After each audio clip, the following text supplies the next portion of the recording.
This video is sponsored by Skillshare. More to come on that shortly.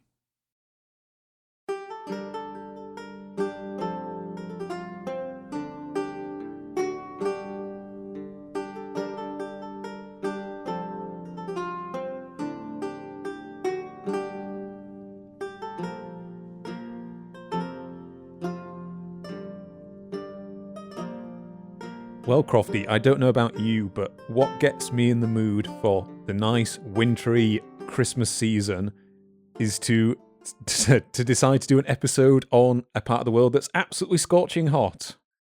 So, maybe a bit of wishful thinking going on our behalf at the moment. Yeah, I'm hoping that might cancel out just how cold my flat is right now. Yeah, you got a cold flat, you're just coming off a cold, so everything's linking up thematically. Excellent. We are a holistic podcast. Hello everybody, welcome back to Mythillogical. I, of course, am Charles. I'm joined here today by Crofty, and I think we should probably subtitle this episode The Walking Dead, given both the subject of what we're talking about and the fact that we ourselves are kind of coming in a little worse for wear for this particular episode, aren't we, Crofty? Yes, today I'm not Crofty, I'm Bob Fleming here. Excuse me. For anyone who remembers 90s British comedy. Yeah, that is, I think, 99% of our audience, so we should be fine.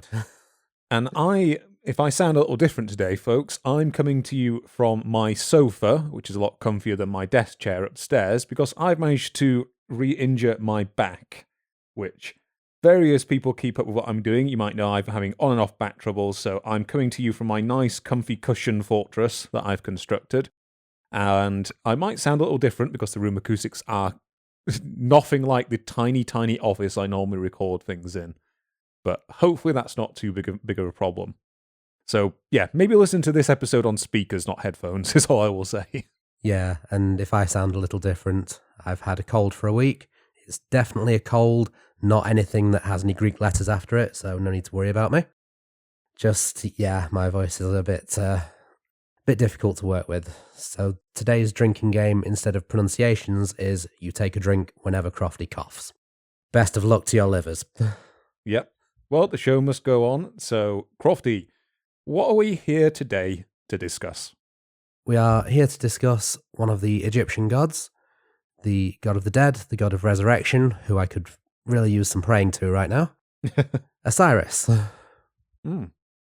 So, this might strike our listeners as a little bit of an unusual choice today. So, I don't know about you, Crofty, I've wanted to do an episode to do with ancient Egyptian mythology ever since we kind of touched on some small aspects of it at the beginning of when the podcast even launched, when we were doing the Dragons episodes. But this might be not what people were expecting. So rather than trying to give a big overview of all of Egyptian mythology, which we could well try to do, we've gone for a more focused topic today. And I think it will become apparent as we discuss things why we made that choice.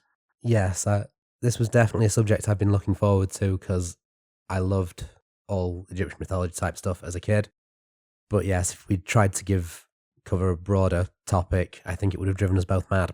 Yes, because we were struggling even with a fairly narrow topic to pull this down to our normal, more streamlined version of presenting events, for the simple reason that Egyptian mythology is a bit of a minefield for contradictions, missing information, and just all sorts of different interpretations from later authors that we'll get in today. Yeah, I think I described to you this morning, Charles, the comparison of a jigsaw with a lot of pieces missing and that becoming my recurring nightmare. So, Crofty, if we're going to talk about one specific Egyptian god and one specific myth associated with him, do you want to start by giving us a little bit of an introduction to who Osiris is? So, Osiris was one of the most popular and most commonly worshipped gods throughout Egypt.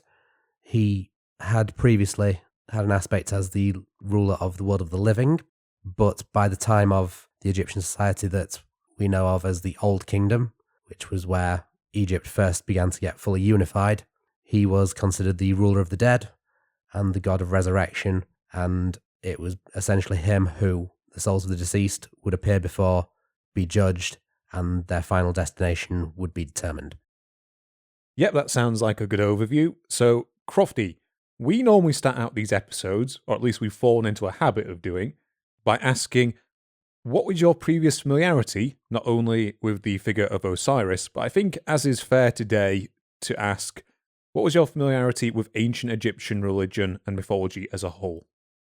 Well, I consider myself quite lucky in that we did a lot about Egyptian mythology in primary school, which, as I think I might have said in the Heracles episode, does seem strange in hindsight when it is an English primary school in a small village where the vicar would come in and talk Christianity every Friday, that they still went into quite a lot of classes about ancient gods like Egyptians and Greeks.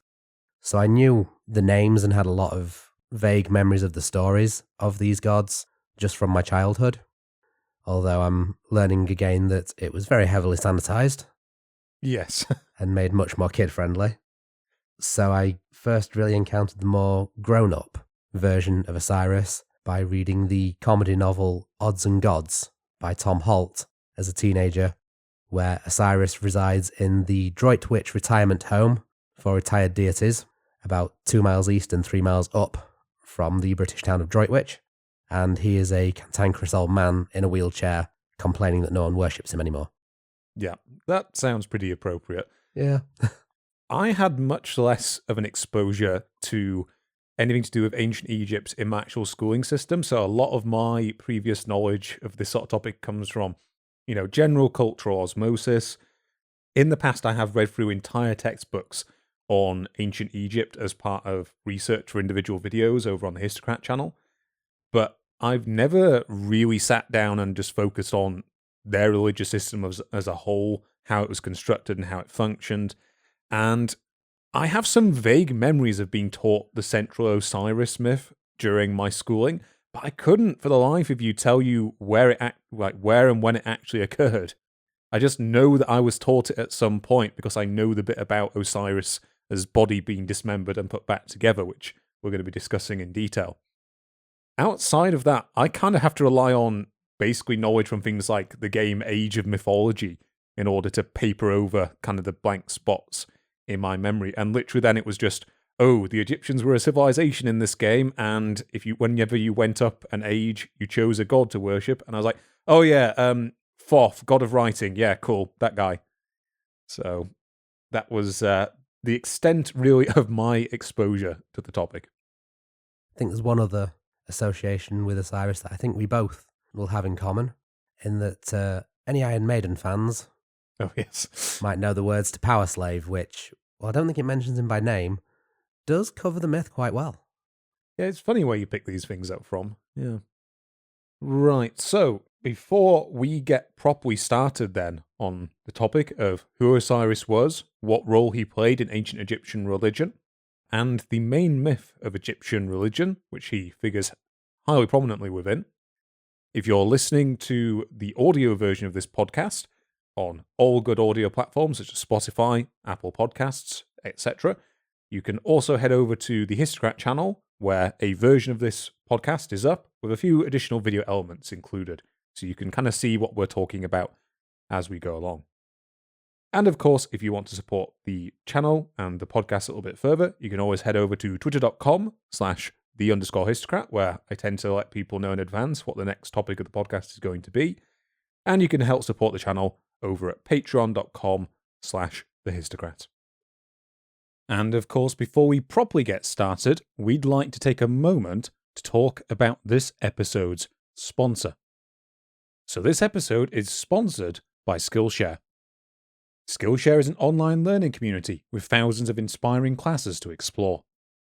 If your New Year's resolution was to take up a hobby, raise one of your current skills to the next level, or even to turn your passion project into your day job, Skillshare can help you to achieve that goal. Skillshare's classes are aimed at every skill level and cover all sorts of topics, including art and design, media production, writing, crafts, music, productivity, and marketing. Whether it's a specific technique you need to take your project to the next level, or if you need help in bringing out your own unique style, Skillshare can help you discover the tools you need. For example, just look at Crofty. Outside of this podcast, he's also working on music, drawing, and pyrography. His goal for this year is to take each to a level that he can share with the world, and to find his own style in the process.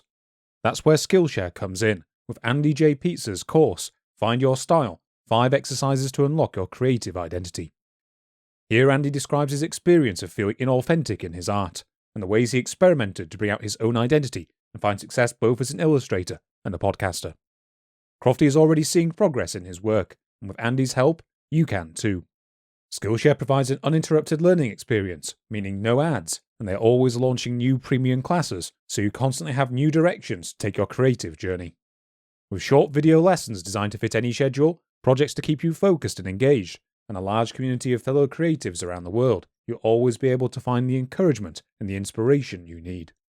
And if that wasn't enough, the first 1,000 subscribers to click the link in the description will get a 1-month free trial of Skillshare, so you can start exploring your creativity today. Okay, before we actually get going then, Crofty, I just want to quickly take a moment to list the sources that we used in order to put together today's podcast.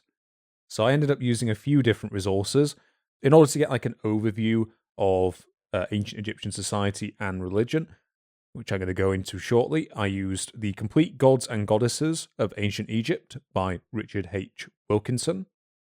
I briefly had a bit of a flick through Exploring Religion in Ancient Egypt by Stephen Quirk. And I also had a look through a volume which I quite enjoy, which was A History of Ancient Egypt by Mark van der Meerup. So maybe check that one out if you want to see a single concise history of Egypt throughout all of its ancient forms. In addition to this, I also used a couple of articles in addition to the Greek works that I'm going to be going into in my section later on, which are Isis, Osiris and Serapis by Martin Bomas, which I think is actually a chapter from the Oxford Handbook of Roman Egypt. I also used the articles The Sources of Diodorus Siculus by Charles E. Muntz, and the article Plutarch on Isis and Osiris by Daniel S. Richter. So I used quite a variety of sources for this episode. There were 3 main books that I drew from. There was Osiris, The History and Legacy of the Ancient Egyptian God of the Dead by Marcus Carabas. There was Abydos, Egypt's First Pharaohs and the Cult of Osiris by David B. O'Connor. And there was Egyptian Mythology, A Guide to the Gods, Goddesses and Traditions of Ancient Egypt by Geraldine Pinch. For primary sources, I found a translation of the pyramid text from the Pyramid of Unas on pyramidtextsonline.com. In terms of academic works, I found several papers that I drew from, including A Functional Approach to Egyptian Myth and Mythemes by Katja Garbs, The Relation of Marduk, Ashur and Osiris by Sidney Smith, Early Monuments from Busiris in the Egyptian Delta by Henry G. Fisher, and a PhD thesis called Manifestations of the Dead in Ancient Egyptian Coffin Texts by Anne Maria Landborg. And one thing that I also want to do before we get going, I think I've said that 4 times by now, is a quick shout out to the person who is going to be editing the video version of this podcast, which is Byron. So Byron is himself a YouTuber. You can check him out over at his YouTube channel, Byron Lewis, where he specializes in doing historical-based content with much more of a humorous bent. Basically, if you're familiar with the works of Charlie Brooker, he is the historical version of that. Historical and hysterical. Okay, I'm going to edit that. I'm going to cut that out. Cut that out. God. Well, that's an auspicious start for us. Right. Let's get on with it. So for today's episode, Crofty, what we're kind of planning on doing is I'm going to start, as I think is only fair, by giving the listeners something of a breakdown of ancient Egyptian religion and mythology as a whole, so you can kind of understand the context of the Osiris role and myth. Crofty, you're then going to give us a nice overview of the admittedly somewhat fragmentary remains on this subject that come to us from the actual ancient Egyptian period. And then I'm going to cover the most expansive versions of this myth in the form of the Greek interpretations of Osiris and his role. Does that sound like a slice of fried gold? That sounds good to me. Okay, let's get going. So, whilst we are here today to discuss a specific god and the myth with which he is most associated, I think it would be remiss of us to get going without giving people something of a general overview of ancient Egyptian religion. Because it's something of a confusing place, we have to say.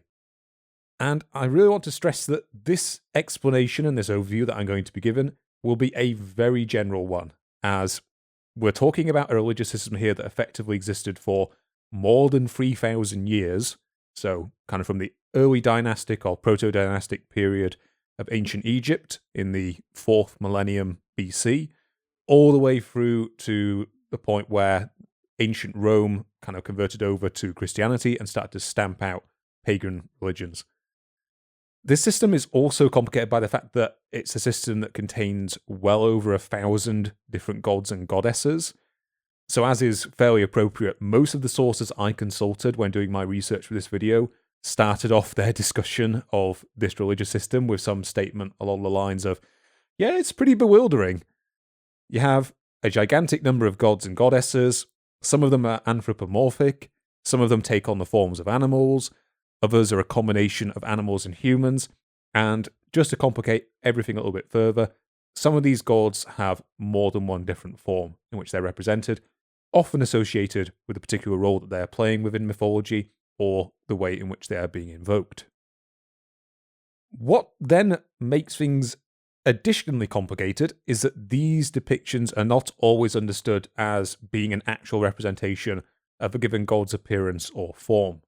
So the best example I've found of this is the god Amun, who is also known as the hidden god within Egyptian mythology, and who at times served as the paramount god of Egypt. And we'll get a little into what paramountcy amongst the gods in Egypt actually meant. So whilst Amun was often represented as a man with 2 plumes on his head, it was actually thought that he had a largely imperceptible nature, as by his own name of the hidden or the invisible god, he was thought to exist in all things. So on top of these complications, you also have gods that were either combined or associated together over time. So the most famous examples of this are associations such as those between the sun god, Ra or Re, and Amun, as we just mentioned before. The association of Ra and Horus under a name which I'm probably going to butcher, which was Ra Harakti, I believe. I don't think any ancient Egyptians are listening to correct us. Yeah. Thankfully, I don't think too many people are going to be worried about that one for once. And then other examples of this, which are quite relevant to today's subject, include the equation of Osiris and the god Apis, particularly after the latter's death as the combined deity of Osiris, which is then even more confusing because the Apis was originally supposed to be a manifestation of the god Ptah, or Ptah, but later on became considered a manifestation of the Osiris's soul, or as his Ba, which is again only an element of the ancient Egyptian understanding of the soul. So yeah, this is all probably slightly bewildering to anyone who's listening now, and don't worry, there's not going to be a quiz on that afterwards. I'm just trying to get across that there were lots of different gods who were worshipped in varying forms, and many different concepts, often quite elusive to us now, were involved in their worship.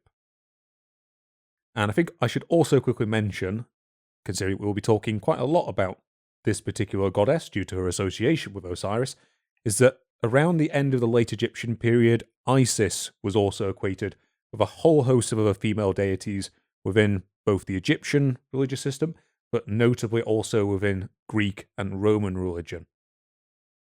So, Crofty, to put aside this staggering range of gods and goddesses, ancient Egyptian religion is very different from our modern concepts of religions that we see alive around us today. So, I think the best description I saw of it was that ancient Egyptian religion is very much a religion without a book. So it lacks any single central written account of its overall mythology, as you might find in, say, the Torah or the Christian Bible or the Quran. And this reflects very much that there doesn't seem to have been like an absolute formalization of religion throughout all of ancient Egypt. Whilst there are a wide number of myths that we now know of that existed within the system, Many of them are preserved only really as scraps or through allusions in other texts, rather than being properly laid out and described in detail, which, as you're going to be discussing the Egyptian sources for the Osiris myth, I think you came across that in your research, didn't you? Yes, I know we're mentioning a few explanations that have been put forward as to why a more coherent narrative hasn't survived over time. That's kind of giving the game away a little bit when we get to discussing your sections, but not to worry. So that's very much the case for the Egyptian sources for the main myth of Osiris that we're going to be discussing today. Thankfully, we are balanced out by some later accounts that come to us from Greek authors that we will discuss in due course. What complicates matters even more is that some myths within Egyptian religion appear to have had different versions. A lot of the time, this is due to them being propagated by different centres within Egypt. So a good example of this is how in Richard Wilkinson's work that I mentioned before, he listed at least 3 different origin stories for the creation of the world that were claimed by various different centres around ancient Egypt, all of which kind of resemble each other in that they detail the creation of the world by the primordial gods. But depending on whether these stories came to us from the centres of Heliopolis, Hermopolis, or Memphis, the progenitor gods listed very much differ from one another. So in some versions, the creator god is god known as Atum. In some, he's the previously mentioned Ptah, who is very much a kind of a craftsman-like god figure. Or in the case of Hermopolis, there are 8 separate primordial gods listed. So already when we're discussing even the basic origin stories within Egyptian religion, life's getting complicated. Just a little bit. Yeah. Let's summarize this down a bit now, Crofty. Let's try and make things a little bit easier and talk about what we can generally say about the Egyptian pantheon as a whole, rather than trying to get hung up on individual gods, goddesses, and the roles that they play. I think the most important caveat we probably have to keep in mind is the information we have on the gods and the worship system of ancient Egypt come to us almost entirely from the official cults and monuments erected by the Egyptian state, rather than individual devotations from the average man and woman. So how most of the Egyptian populace actually would have related to the Egyptian gods is kind of difficult for us to determine, and today we're really going to be limited to the official view of Egyptian religion that was propagated by the pharaohs and various rulers of that nation. So, to the best of our understanding, many of the Egyptian gods were considered as representing natural forces within the world, and indeed their forms and many of the ideas of ancient Egyptian mythology seem to be influenced by the geography of ancient Egypt, which is appropriate because ancient Egypt had an unusual geography. It's quite similar to ancient Mesopotamia in that Egyptian society existed in an area that suffered from very, very low rainfall, so it was surrounded on most sides by desert, which came to really symbolize chaos and disorder within their system. And actual ancient Egyptian society very much depended on the Nile River Valley for its existence, and specifically relied on the annual flood of the Nile, which would deposit fertile silt onto its banks, on which crops could then be grown. So, kind of a simple form of irrigation that the ancient Egyptians then improved upon over time. These circumstances very much influenced the Egyptian pantheon, as did things like the passage of the sun. So, if you're in ancient Egypt, the sun rises in the east, passes through the sky, and sets in the west. And from this, we get the basic idea that the sun god, Ra, was reborn each morning in the east, traversed through the sky during the day, then either died or descended into the underworld in the west, where he would remain until the next day. As a result of this, the west bank of the Nile very much became associated with the underworld in Egyptian mythology, and it's for this reason that many of the elites of Egyptian society would choose to be buried on the west side of the Nile. So the exact origins of the Egyptian gods go back into its prehistory. To the best of our knowledge, many of its later deities seem to have originated there as local gods prior to the unification of Egypt, and some of these then went on to absorb other local gods and to take on prominent roles within the later Egyptian pantheon. Exactly when this more unified pantheon emerged is unknown. It could be associated with the unification of Egypt as a single state during the early dynastic period, which took place during the late 4th millennium BC onwards, but we know for a fact that it seems to have been firmly in place by the end of the early dynastic period and around the beginning of the Old Kingdom of Egypt, around 2700 BC. So during this period, we see plenty of evidence in iconography for the existence of figures such as Horus, Set, Hathor, and the fertility god of Min, and we already start to see the varying different types of representations of deities appearing from this point. So during my reading, I kind of came across the idea that Egyptian deities became more anthropomorphized over time. They became more and more depicted as human-like figures.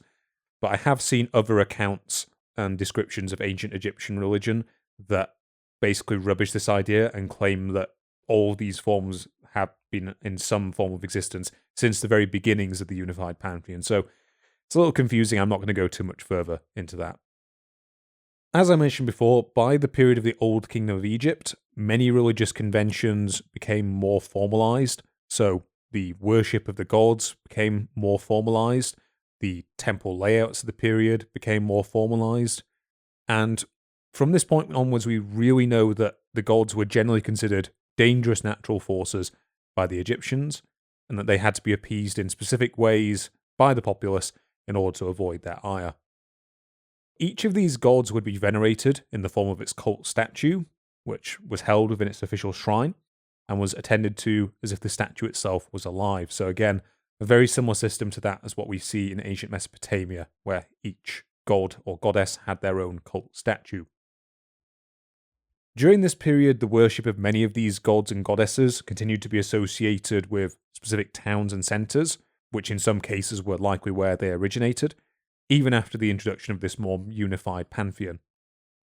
One major development within Egyptian religion was that much of its practice became centered around the role played by the pharaoh, who in life was equated with the figure of Horus, who was the Egyptian god of both kingship and later the sky. And in death, the pharaoh was similarly related to Osiris in his role as the ruler of the dead and as the father of Horus. The rule of the pharaoh increasingly also came to be seen as a requirement in order to maintain the normal cosmic order of Egyptian society, which is a concept referred to as the Ma'at or Mat. Again, probably completely butchering the pronunciation of that. Yeah, I'm just going to say Mat, I think. Mat, yeah.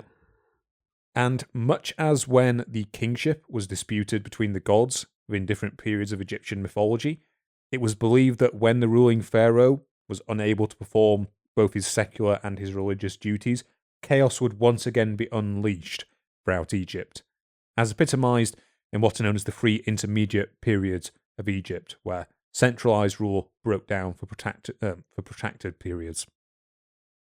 So the final thing I really want to note for the sake of this episode is that whilst this resulting religious system was polytheistic in nature, so it worshipped a wide variety of different gods who all had their own official cults, there was usually at most times in Egyptian history a prominent or a chief god. So throughout Egyptian history, examples of this include Horus, Ra in his role as the sun god, Amun, and particularly in the late period, Isis also became the paramount goddess within the Egyptian system. And a detail that is perhaps most important for us and for our telling of the Osiris myth is that it was entirely possible for the gods of ancient Egypt to die, just like the mortals that served them. However, and this is a very important however, just like their worshippers, the death of an Egyptian god did not mean that their existence came to an end, which, Crofty, I believe we're going to be discussing in some detail today. Yep, that is the plan. Now that we have some understanding of the generalities of Egyptian religion, I think if we are to discuss the Osiris myth and put it in its proper context and the role that he played within the wider religious system of Egypt, we probably also need to follow on from my last point and discuss the Egyptian idea of the afterlife. Yes.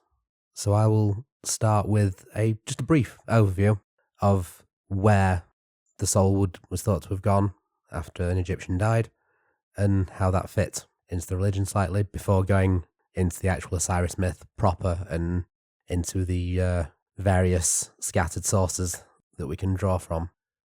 So the Egyptian afterlife was divided into 3 destinations for the majority of people, with a 4th that was only really accessible by the pharaohs and possibly their queens. So the first recorded afterlife that I could find is for the intellect aspect of the pharaoh's soul, known as the Ak, which was thought to be restored to their body, which was then transformed into a god, and it would sit beside Horus in the heavens for eternity.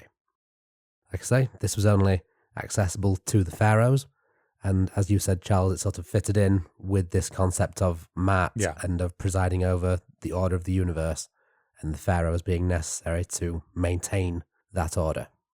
And the process of how this transformation occurs and how the soul travels to the heavens is described in the spells of the pyramid texts, which are inscriptions on the inner walls of the pyramids found from the Old Kingdom onwards.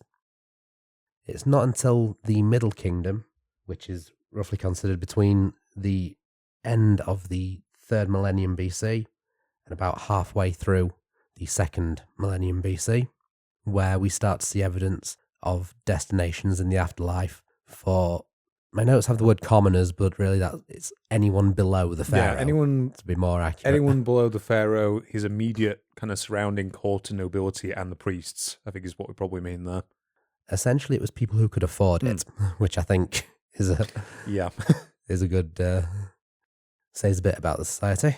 So yes, in this period, start to get these spells to direct someone through the afterlife being inscribed on the inside of coffins, and so it became known as the coffin texts. And then in the New Kingdom, where we're looking about halfway through the 2nd millennium BC to about the end of the 2nd millennium BC, we start to see actual papyrus writings of these kinds of spells and descriptions of the afterlife, which became known as the Book of the Dead. And one of these 2 texts was required by the deceased in order for them to traverse the paths of the underworld, which was known as the Duat, pass through the various otherworldly dangers, and receive whichever form of eternal life they would be granted. The Duat itself, as the name would imply, is split into 2 paths, one of which would lead to the resting place of Osiris's dead body. Looking upon it would grant a person rebirth, and the other path led to what was known as the Field of Reeds, which is quite similar in concept to the Greek Elysian fields, or even some ideas of the Christian heaven, essentially, presiding forever in the presence of Osiris, and every want and need would be met. However, to be granted entry to the Field of Reeds, the deceased was effectively put on trial, and the weight of their sins, weight of the sins upon their heart, was balanced against the weight of a symbol called the Feather of Maat, which symbolized truth, justice, and order. And if their sins outweighed this feather, then the soul was devoured by the demon goddess Amit. I think this is probably one of the scenes of Egyptian mythology that most people out there may be casually familiar with, because it tends to be one which is depicted quite prominently within various tomb paintings and decorations. Yeah, there are quite a few paintings warning against sin. Yeah. Because this is what you're going to get. Yeah, you're going to get your heart eaten by a weird crocodile entity, okay, mate? It's not worth it, right?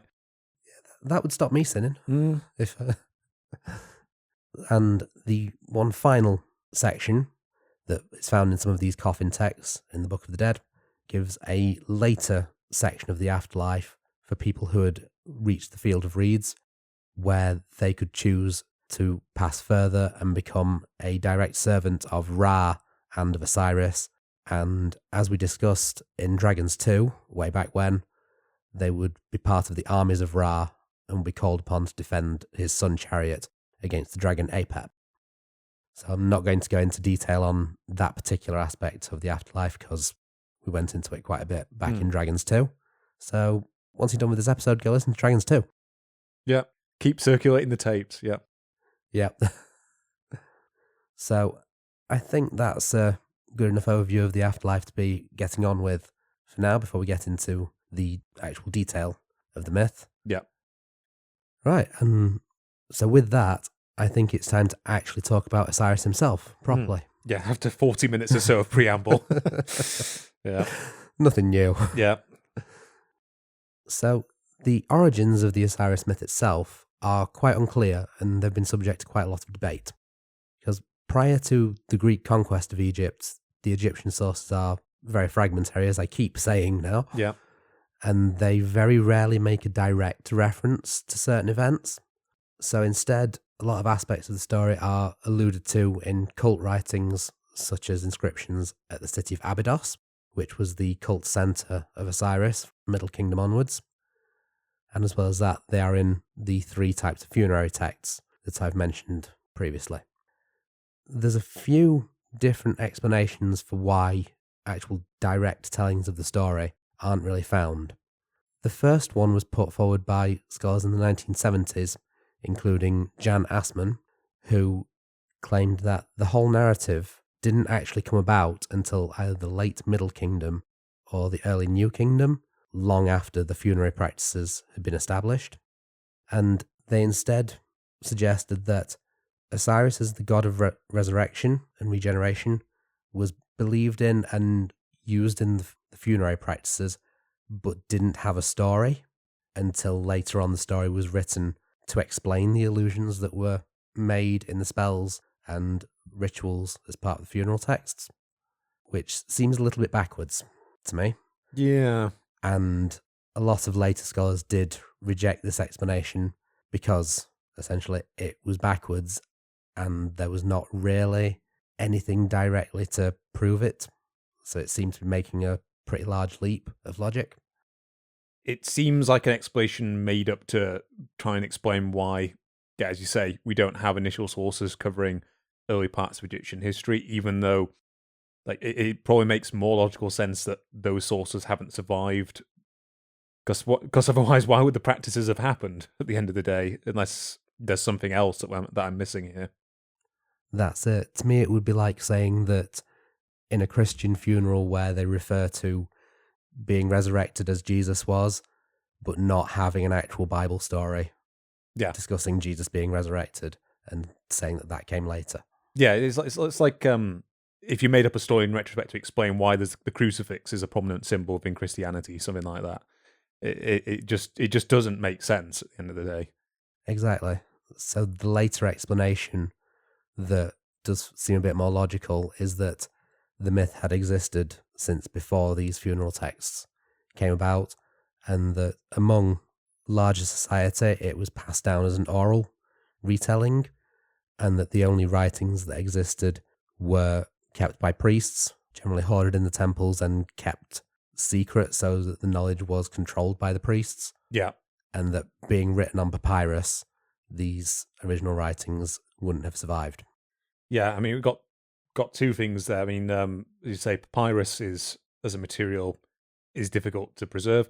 And then the other thing I just want to quickly mention was that some of the Greek sources I'll be discussing for this myth make similar claims as that might have been what happened.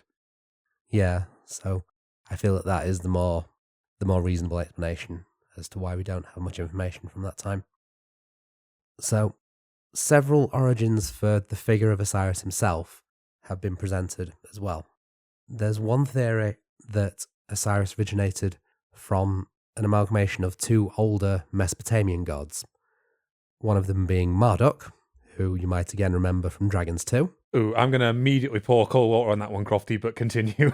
Oh, nah, it's probably wrong, but the theory has been presented. Yeah. So yeah, I'm not saying this is right, I'm saying this has been suggested. Yeah.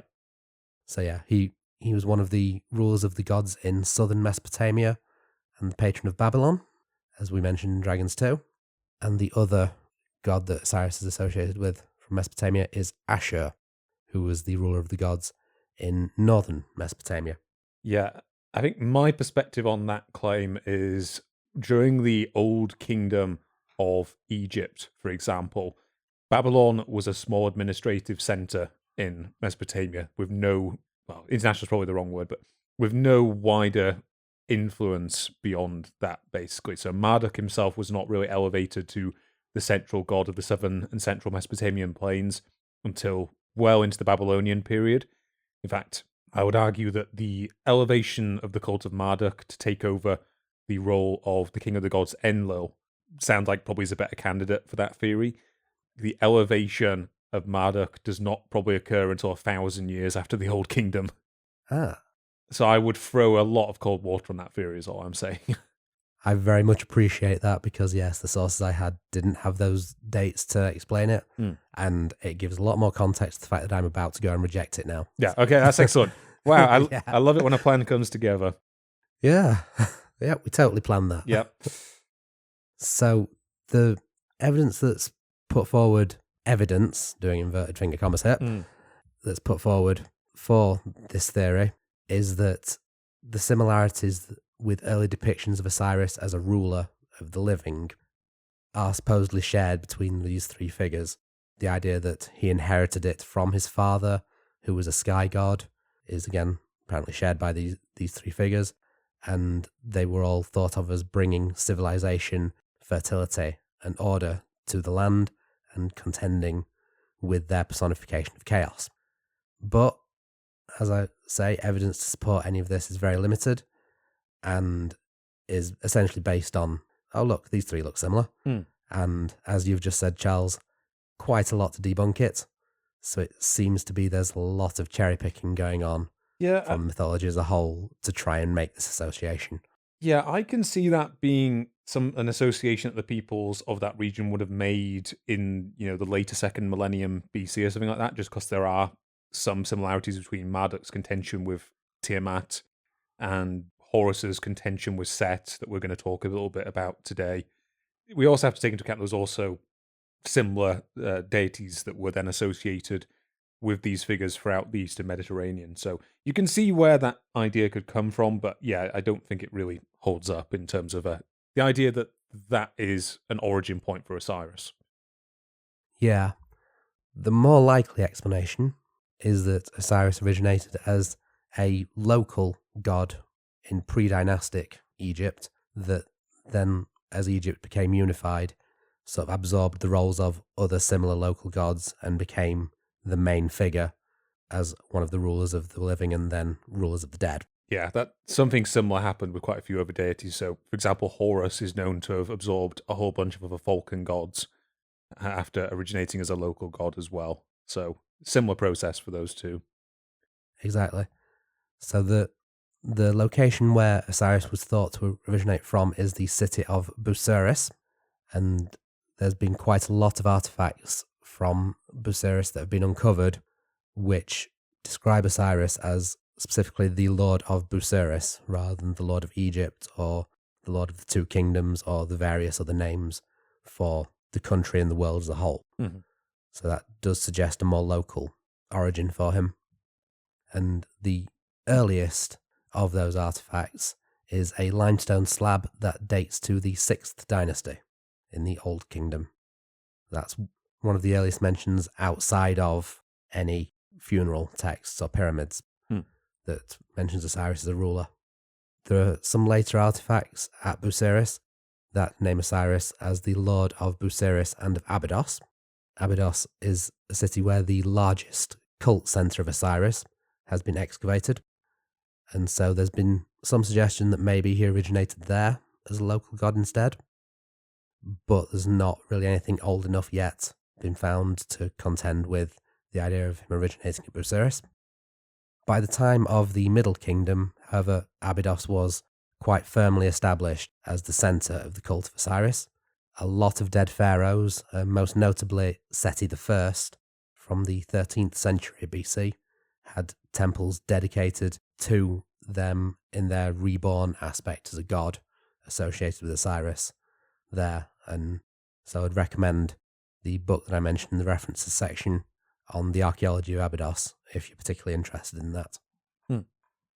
Busiris does also contain evidence of early Isis worship, which lends a bit further weight to Busiris as the place where Osiris originated, as Isis and Osiris are pretty much always associated as together. They were brother and sister and husband and wife, and so it's almost impossible to really find one without the other in Egypt.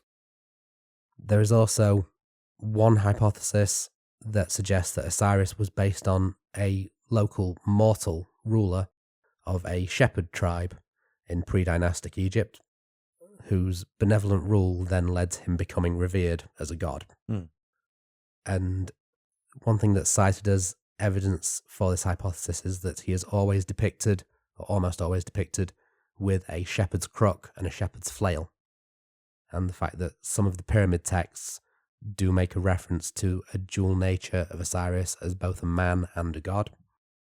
That sort of claim is also one a lot of the Greek authors on this subject also like to use, that not just Osiris, but many of the early gods of the Egyptian pantheon, that they were initially mortal rulers that were similar to the way that Romans and Greeks would elevate particular individuals to the honor of immortality, that these early Egyptian figures were actually just mortal rulers who later became gods due to their deeds on the earth.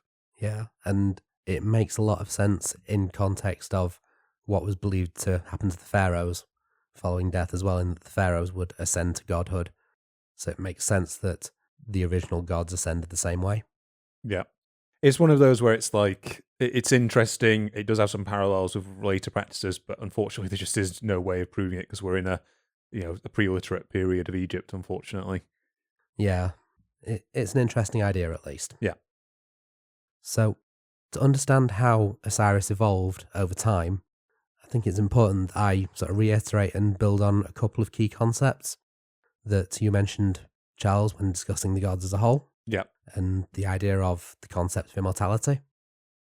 So, in our Heracles episode, I mentioned a description of the Greek gods' idea of immortality, where, in terms of personality and in terms of their godly aspects and abilities, being essentially fixed. They had a set sphere of influence, and they had a set personality, and their character didn't develop over time. And the Egyptians saw the gods and their immortality slightly differently. Like you said, Charles, about being unsure whether a god was a primordial force, a figure, or just a vague concept, there are, like we say, a lot of references that refer to a god as an individual figure, as a person, but also that referring to God as a set of traits that another figure can take on. Yeah. So, for example, I'm going to go into the idea of the pharaohs taking on the aspect of Osiris as the god of rebirth and becoming Osiris. Additionally, as we mentioned, there was not a single ruler over the gods or a ruler over the world of the living like there was in Greece. There was instead a set line of succession between the gods, and so Osiris was, as ruler of the living, the second to last in this line of succession that stretched back to Atum. Was it Atum, you said? Yeah, Atum, the primordial entity who basically arose in versions of their creation myth, basically arose all of creation from the primordial waters. Yeah, that guy. Yeah. Great guy. Yeah, thumbs up. Big fan of his work. Yeah, I'd say. So yes, rather than having a set ruler, there was a line of succession it was also actually inheritance rather than taking the throne, as when Zeus took the throne from Kronos. It was more that the gods had planned to hand over the throne to their successor. In these ways, Egyptian gods could actually evolve and change within their narrative, rather than because the religion as a whole changed, and that's rarely seen in the Greek gods. And that also informed the Egyptian concept of immortality, which, rather than implying fixed and ageless, implies a cycle of birth, death, and rebirth, much as you said, with Ra being born in the morning, dying in the evening, passing through the underworld, and being reborn again. Yeah. I mean, I think the ancient Egyptians, I might be misremembering this point, but I think the ancient Egyptians even considered all of creation to be existing in such a cyclical manner where, for example, the Atum version of the origin myth, it was expected that at the end of this current reality, Atum would effectively wrap up existence and return it to the primordial waters. Yeah, I've heard that version as well. Hmm. Though, yeah, I couldn't tell you the details, I'm afraid. No, same here. In terms of individual gods, though, it was generally considered that Osiris was the one providing the regenerative power to each god as they were reborn. Hmm. And so understanding those three concepts does sort of help with understanding the myth as a whole and how it informed the funeral practices. So, from what we can gather of the story of Osiris and his life, he inherited the throne as ruler of Egypt from his father, who was the earth god Geb, and his mother, who was the sky goddess Nut, and he ruled alongside his sister wife Isis.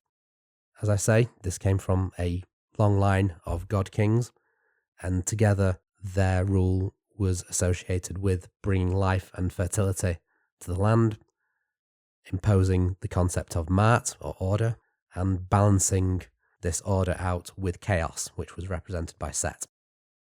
However, by the time of the Old Kingdom, or by the time of seeing these artifacts in the mid-Old Kingdom, I should say, this role had then changed.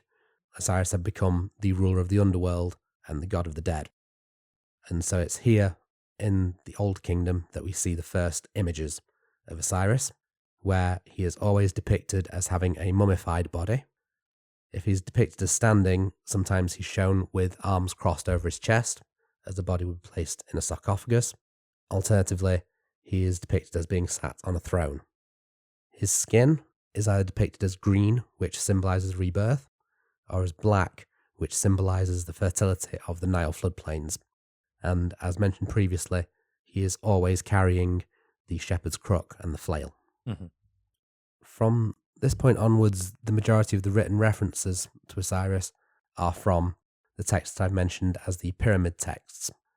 These are sets of inscriptions that covered the entire inner walls of the pyramids, with each inscription being a spell that would form part of the funerary ritual.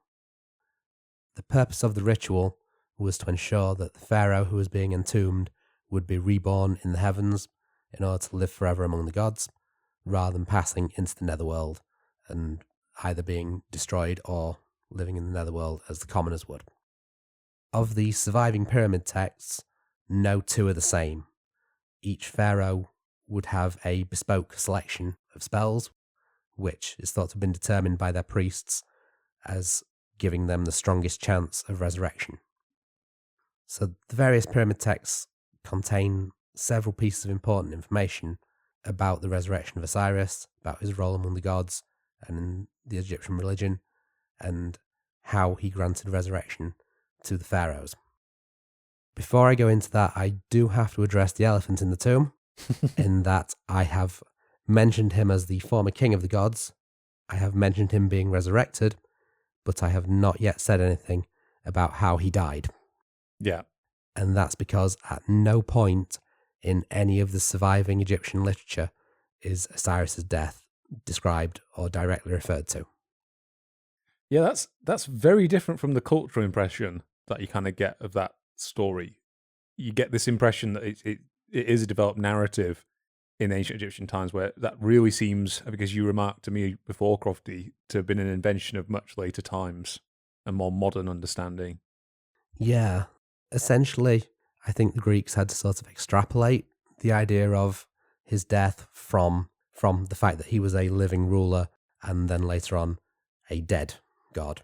And the Greeks just sort of had to fill in the middle. Yeah, and then it's interesting to see kind of how that then Greek reinterpretation that I'll go into seems to have been kind of meshed together with the actual ancient Egyptian ideas in the popular consciousness in our times. Yeah. Like, because coming into this, I fully thought that the whole description of the myth came from actual ancient Egyptian sources. That's it. I'd originally thought that as well and found out I was very wrong. And it made it a bit of a difficult episode, but worth it, I think. Yep. So, as I've mentioned, the Egyptian sources are fragmentary, but I don't think that's why a reference to his death directly isn't found.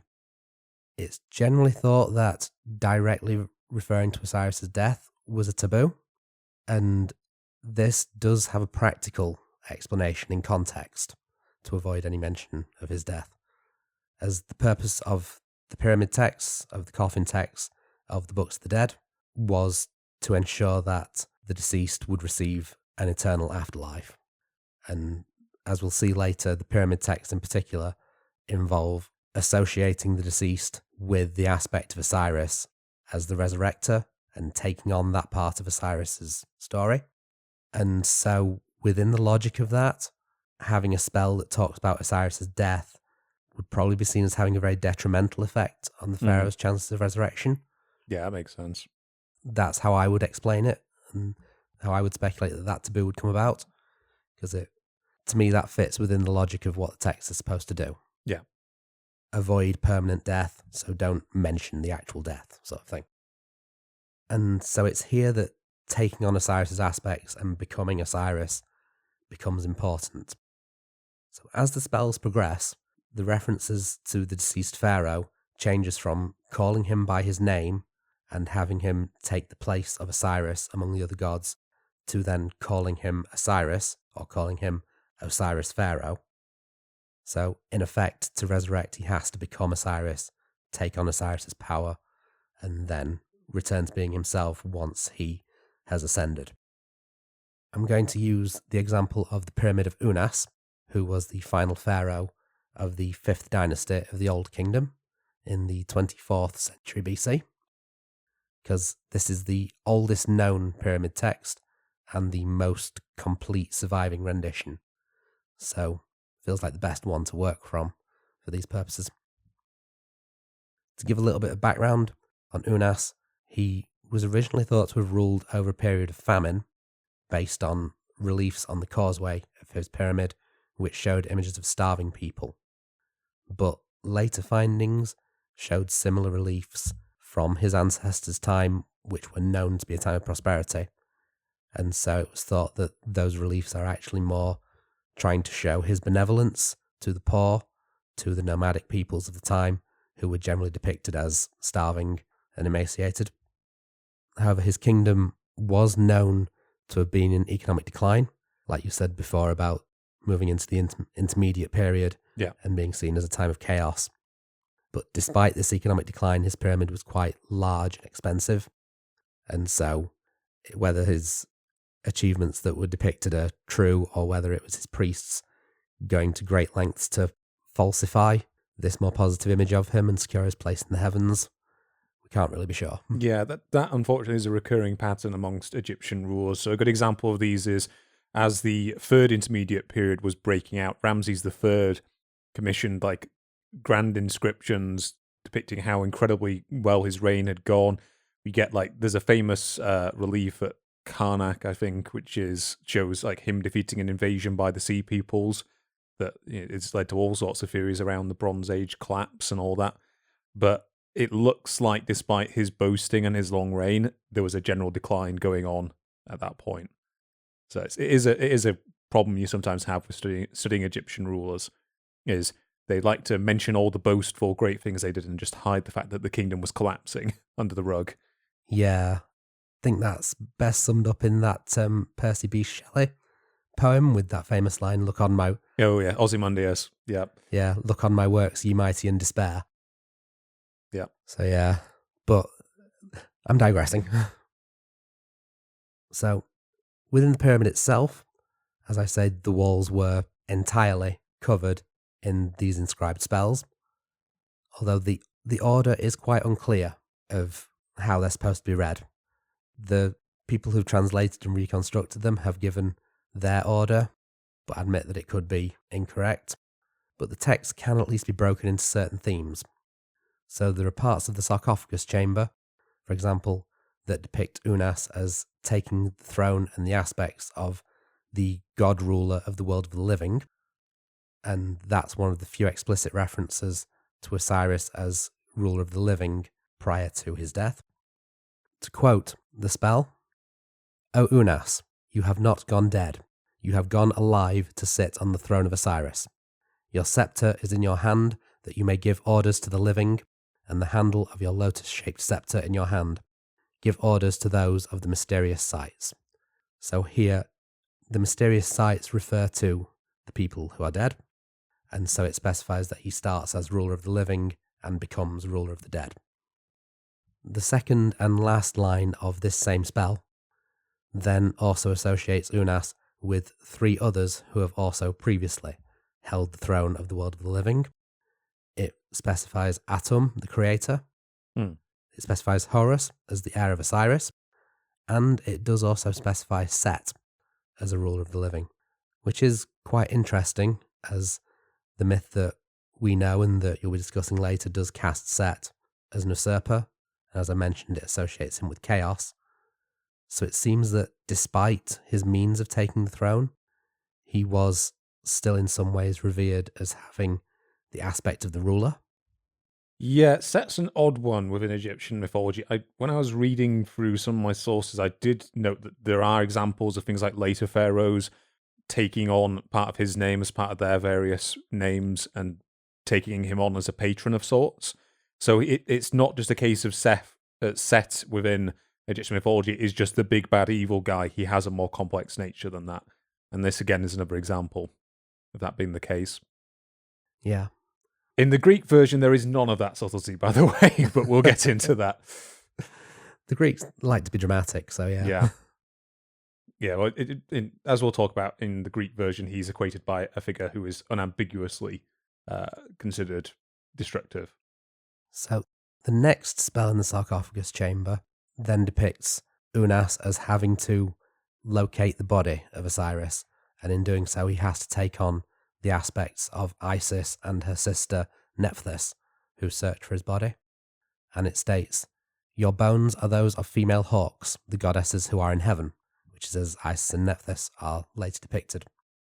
There are also later references to 2 kites healing Unas's injuries, which again calls on the myth of Isis and Nephthys restoring Osiris. However, that's as far as that particular reference goes to the period in which Osiris was dead. There are passages following this that condemn any who would speak evil against Unas, and it purifies him and delivers him to Atum Re, the combined aspects of 2 of the sun gods. And it's here that we also see the first reference to the fate of anyone other than a pharaoh in death, and it makes a indirect reference to the judgment of Osiris in that it commands that Osiris cannot do this to Unas. So again, I'll quote, "There is no seed of a god which has perished, neither has he who belongs to him. You will not perish who belong to him. Re Atum does not give you to Osiris. He does not reckon your heart. He has no power over your breast. Re Atum does not give you to Osiris. He has no power over your breast. Osiris, you cannot have power over him. Your son cannot have power over him. Horus, your father cannot have power over him." So it is, in no uncertain terms, rejecting the idea of the pharaoh being judged as a common person. And because obviously we don't, in this period, there aren't really any texts for the funerals of the common people, this is the only way we can know that that belief of Osiris judging people did go back as far as the Old Kingdom. Elsewhere in the sarcophagus chamber, we see 2 more important references to Osiris, and then in the antechamber, there is 1 reference to Osiris that completes the story of Unas's resurrection. So, firstly, in the sarcophagus chamber, we see Osiris Unas, so here quite importantly referred to as this single combined pharaoh god figure. He receives his head, his eyes, his teeth, his heart, his liver, his spleen, and the liquid which comes out of you from those putting him back together, and he is also given the heads of the followers of Set and given the eye of Horus. Once this is done, heralding the resurrection and restoration of Unas, there is a line that gets repeated to each god in turn, referencing their relation to Osiris, and again associating Unas reborn as being Osiris. So, to quote the first line of that, "Atum, this is your son here, Osiris, whom you have preserved alive. He lives, he lives. This Unas lives, he is not dead, this Unas is not dead. Unas has not gone down, he has not been judged, he judges. So again, quite directly associating him with Osiris there. But this then ends the association of Unas and Osiris. As you can see, Unas has gone back to being referred to simply as Unas. And then the antechamber makes a reference instead to Unas taking on the form of Horus, following Osiris and taking the throne of the world of the living. Yeah, I was gonna say that's an interesting one because it's kind of like to me, I kind of interpret that as hinting at the pharaoh is kind of almost being reborn in an earthly form if he's returning to an association with Horus. But I may be missing something there. I think by this point it was the form of Horus who had become the sun god. Oh, and so right. He was supposedly sitting in the heavens beside the sun god. So the depiction of him kind of taking on the role of Osiris is more in the vein of Osiris's rebirth rather than, as you said, literally becoming Osiris at that point. So he becomes Osiris in order to be reborn, but once he's been reborn, he becomes Unas again. Yeah. And then takes the aspect of Horus, the sun god. There's a few sort of scattered references that hint at the pharaohs being associated with the star. And so that's how they are sat beside Horus in the heavens, sort of thing. Yeah, that makes sense. Don't quote me on that because I might have mixed that up. Okay, no problem. So, as I've mentioned, the pyramid texts do miss out any direct reference to Osiris's death. I can only find one Egyptian source that actually alludes to Osiris's death, and that is from the cult city of Abydos. There is a tomb in Abydos to a government official by the name of Amenmose, guessing at the pronunciation. Yeah. Which is dated between 1500 and 1300 BC. It might be Amenmoses. I'm not quite sure though. Yeah. There's definitely no S on the end of the version I saw, but I could be completely wrong. M-O-S-E at the end is Moses. Moses. Yeah. Transliterating from hieroglyphics to Latin alphabet and everything. The example, this is like how the word Tutmosis is spelt, for example, if you look into that. Fair. Where it's just, you'd think it'd be Tutmos from looking at it. I say this because I got it wrong in a video once. Fair. Yeah, I mean, we're getting used to doing that, really. Yeah.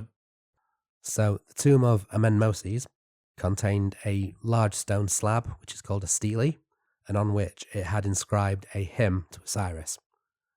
So this hymn names the entire line of the heirs to the kings of the two lands, which was the name for the gods who ruled Egypt and the world of the living.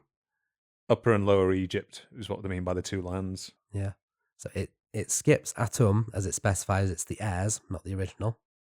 And so it lists them as Ta or Ptah, Re, Shu, Geb, Osiris, Seth, and Horus. The hymn briefly describes the ascension to kingship of Osiris, but then once he has ascended, it cuts to Isis, specifying that she is avenging Osiris and putting an end to the deeds of Set, before then telling of Isis's search for Osiris's remains, describing Isis as taking Osiris's water to produce an heir, namely Horus. We can't really elaborate on that thanks to the clean tag of this podcast. Yeah, but I think they could hear the air quotes, don't worry. Yes, yeah. And finally, it briefly describes again Osiris' resurrection. And so, again, by implication of the fact that Isis was avenging Osiris, that's probably the closest evidence of Osiris' murder in any of the Egyptian sources. So there are two other major groups of texts that I mentioned previously that feature Osiris: the coffin texts from the Middle Kingdom and the Books of the Dead from the New Kingdom. Each of these covered the internment and the crossing over of the higher classes of Egyptian society, so priests, government officials, and nobility. And as I mentioned before, this was a matter of if you could afford it. You got the afterlife. Yeah. To give a bit of context, a Book of the Dead was made to order by scribes. It used second-hand papyrus to bring costs down, but it still cost roughly half of the annual pay of a labourer. Oh, wow. Yeah. So, yeah, it was generally only affordable to the elite. Yeah, that basically just means it was not it was not available to anyone other than the elite. Yeah. That's if it cost that much. Yeah. Maybe if someone like barely ate and saved everything for his entire life. Yeah, and didn't have a family to support. And, Didn't have a family to support, never went to the pub. Yeah. Sort of thing. Just sat and stared at his wall for weekends. Yeah. But otherwise it wasn't happening. No.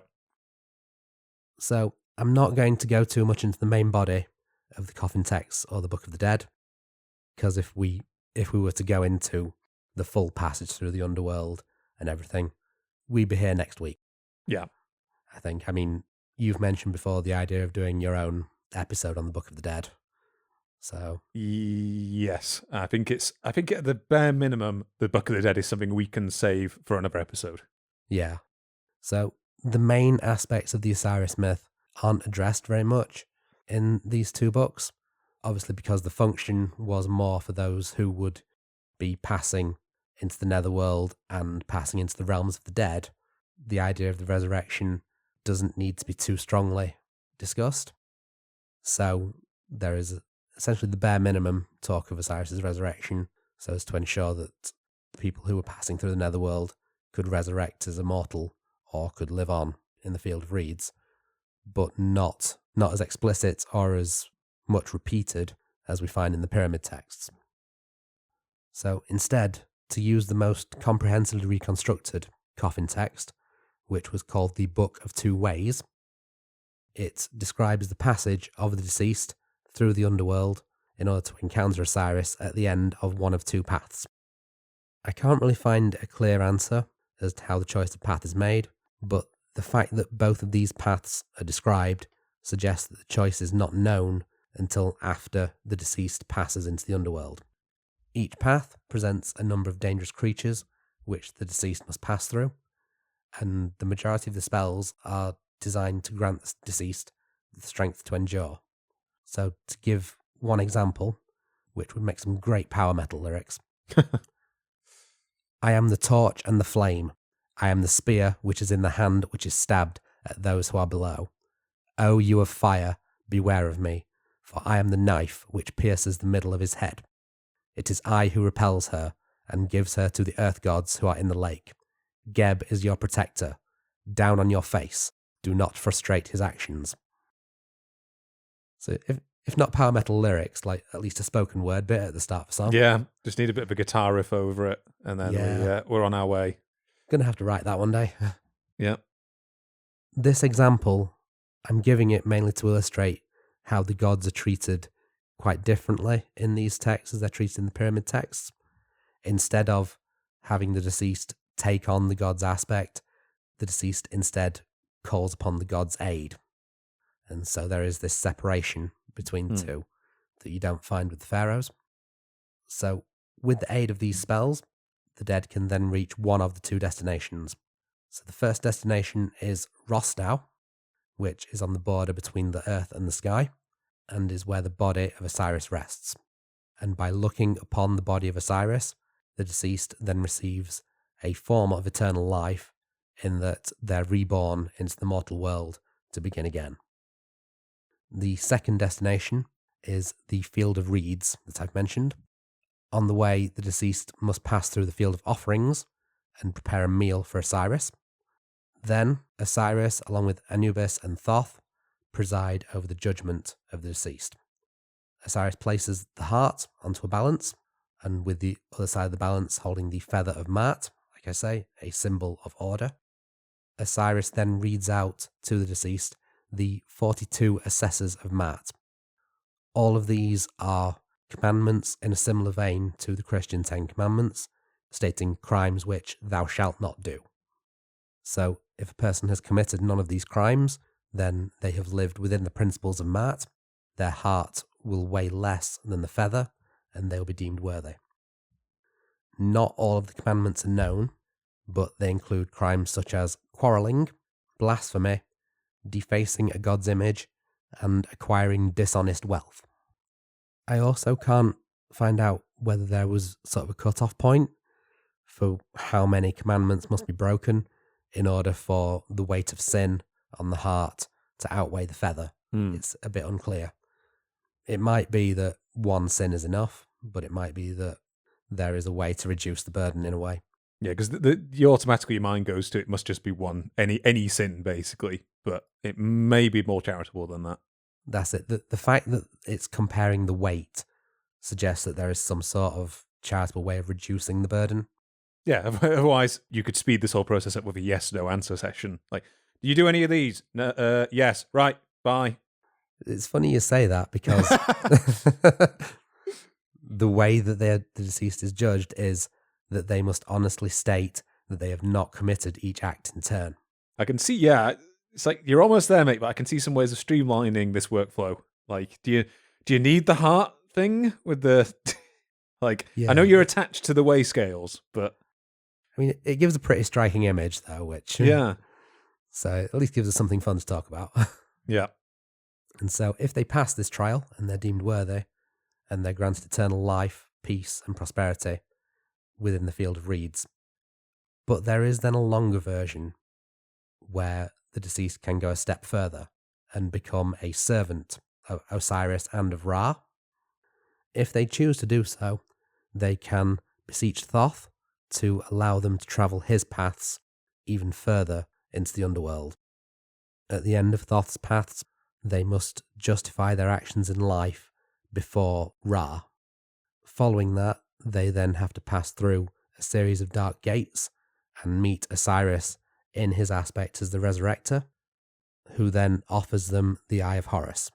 Upon receiving the Eye of Horus, they then have to recite the final spell in the coffin text or in the Book of the Dead, and this allows them to become one with Thoth, who is described as the son of Osiris, and become reborn as a servant to both Osiris and Ra. The final spell that describes this goes as follows. The cough is important. The cough is an important part of the spell. It's a hard spell to replicate. You've got to cough exactly the same way every single time. Yeah. Yeah, you've got to get that pitch perfect.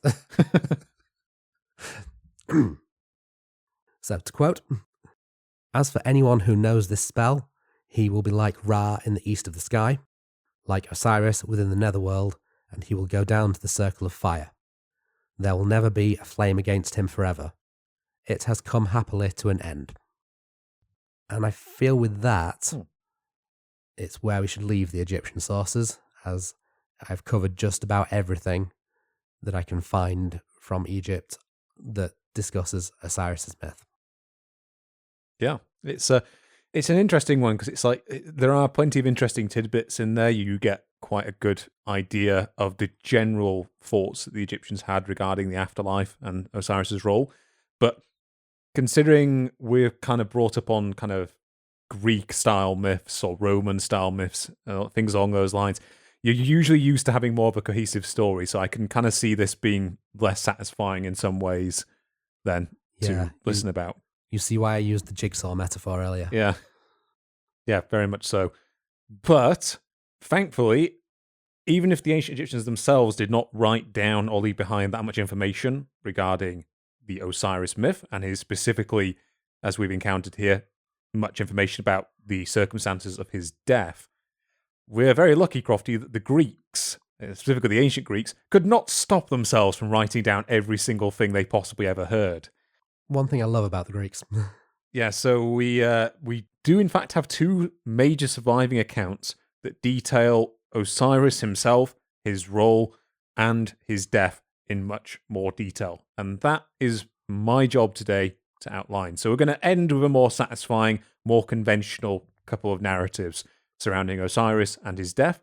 But even then, these two narratives manage to disagree with each other quite significantly, as we'll see. So, as with our earlier section, before we discuss these two major accounts of the Osiris myth that have been preserved by Greek writers, we really need to outline how the ancient Greeks understood and related to Egyptian religion.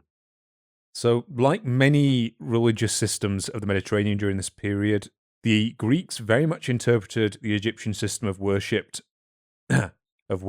by comparing it to their own. In quite a similar fashion to how I think a lot of people are familiar with the Romans effectively incorporating much of the Greek pantheon into their own religious system. So, in a similar light, the Greeks seem to have considered many of the Egyptian gods that we've discussed so far today as having an equivalent version in one of their own deities. So, the reasons for many of these equivalencies are often a little dubious. Sometimes it's just a case of these gods had a similar function within Greek and Egyptian religion, therefore they were equated together. Sometimes it was done on the basis of fairly dubious etymological similarities between the names of deities, which I may touch upon in a little bit.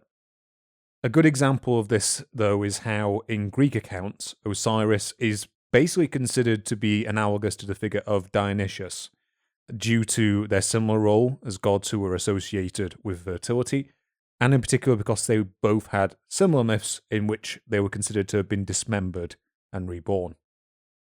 What was surprising to me is many of the earlier Greek writers also seem to consider Greek religion to have been largely imported from the Egyptian system, rather than being their own creation, which is rare from the ancient Greek viewpoint on these things, because they did consider the Egyptians to be a form of barbarians.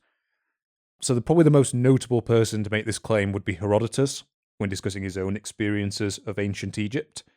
By the time we get to kind of the later Greek authors that I'm going to be discussing today, however, attitudes towards this appear to have been more mixed.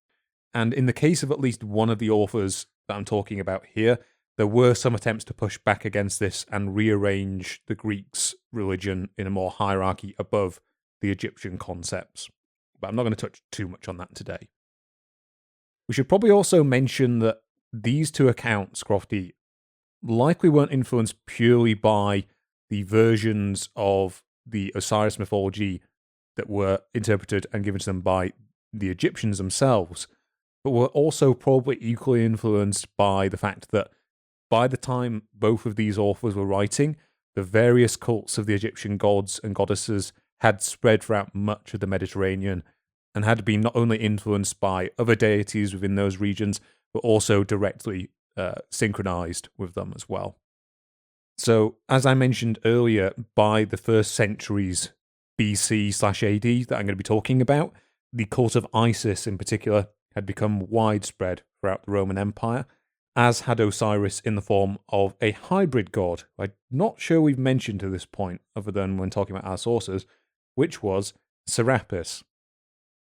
So Serapis was an interesting figure. What he basically seems to have been is a combination of not only Osiris, but some elements of the Apis, along with Greek gods such as Helios, Hades, and to some extent Demeter. I'm not going to go too much into his exact forms and evolution today, because I want to focus on the more pure forms of Osiris that we have some accounts of. But it is probably worth mentioning a couple of things about him. So, there is considerable doubt over his exact origins and what role he really played in Greek attempts to kind of retailer and Hellenize Egyptian religion into a form that they were more comfortable with. The thing is, he could very much have originated prior to Greek rulership over Egypt. So we're talking from kind of the late 4th century BC onwards, the rule of the Ptolemaic dynasty, who themselves took on many aspects of Egyptian culture. And Serapis could very much have played a role in attempts to recast religion in a form that they themselves were more comfortable with. So his name most likely seems to have originated as part of the Apis Bull's title, which was Sir Apis, or the foretelling Apis, rather than some later Greek claims that it was derived directly from Osiris Apis that we've outlined earlier. What we do know with some certainty is that his cult was promoted by the Greek Ptolemaic dynasty, and that his worship remained widespread throughout the Mediterranean into the era of Imperial Rome, and even as far as the coming of Christianity. So widespread was he that in the era of the Flavian dynasty of Roman emperors, he appears alongside them on some coins. So he certainly remained prominent. And unsurprisingly, as he was equated, at least partially, to Osiris, he took over much of Osiris's role as the husband of Isis and the father of Horus. So I'm not going to really go into any more detail on Serapis today, but I just thought it was worth quickly mentioning him, as I doubt we're going to really come across him in any future episodes we plan on doing. So with all of that aside, let's get to the two most complete accounts we have of the Osiris myth that come down to us. So these come to us respectively from the 1st century BC historian, Diodorus Siculus, who's probably familiar to people who've listened to content over on the Histocrat channel in the past. As I mentioned him quite a lot when as it comes to ancient Roman and Greek accounts of the peoples of Western Europe. So his version comes to us from his Bibliotheca Historica, which I'm still not sure how is supposed to be pronounced, and it's a universal history that he composed. The second author of note that we also have an account from is the writer, philosopher, and priest Plutarch, who was active during the 1st and 2nd centuries AD, and his account of the Osiris myth comes from a series of essays and transcribed speeches that are attributed to him, known as the Moralia. So the first of these we're going to focus on is Diodorus' account, that included as part of it an account of the histories claimed by what he considered the barbarian nations, and the oldest of these he claimed to be that of Egypt. So Diodorus himself doesn't seem to have travelled to collect first-hand accounts for his history. He instead appears to have largely relied on composing his work using text written by other authors, and that unfortunately means that his account is kind of automatically a second-hand one at best. It's also somewhat uncertain where his exact sources for his section on Egypt come from. It has been suggested that it came from the lost work of Hecataeus of Abdera on Egypt. It's very difficult to verify if that is actually the case. We do have a few small surviving excerpts of Hecataeus' works from other authors, but they're so disparate that it's difficult to make direct comparisons with Diodorus. It's also possible that he was working from other authors, or that he was just working from a general knowledge of the Egyptian cults of both Isis and Osiris that spread throughout the Mediterranean by this point. So, with all these caveats in mind, let's take a look at the version of the Osiris myth he presents. And indeed, this also provides kind of a wider description of Egyptian mythology from the Greek perspective. So, according to Diodorus, when the men of Egypt first came into existence, they looked up to the firmament of the sky, and they conceived two gods based on the sun and the moon, respectively, who they named Osiris and Isis. According to him, the name Osiris means many-eyed, as the rays he shed in every direction in his role as the sun allowed him to survey all of the land and sea, whilst the name Isis simply means ancient. In terms of iconography, he describes Osiris quite differently from the description Crofty gave. He basically only really describes him as wearing a cloak of fawn skin around his shoulders, which he then ascribes its similarity to the starry sky at night. So if you think about the kind of spots and pattern of a fawn, that does make sense. Diodorus also describes Isis as having the horns of a cow, though he claims that this is both due to them resembling the shape of the crescent moon and because the cow is held sacred to her, rather than a myth that we've not really gone into here, Crofty. But there is another myth within Egyptian religion of basically the decapitation of Isis by Horus, who then replaced her head with that of a cow. As with other Greek authors, Diodorus explicitly links Osiris with the Greek god Dionysius. He then goes on to explain that these two gods regulate the entire universe between them, and that they generate practically all the matter that furnishes living beings, generating fire and spirit from the sun, wet and dry from the moon, and between them both, the air. So according to Diodorus, the Egyptians also venerate each of these parts as an individual deity, giving the examples of how the spirit was named by them as Zeus. So this is going to get a little confusing because he gives all of these examples of gods under the Greek names, and I'm using what I roughly could figure out as their equivalents in Egyptian. So he gives the example of how the spirit was named by them as Zeus, so that supposedly is the god Amun.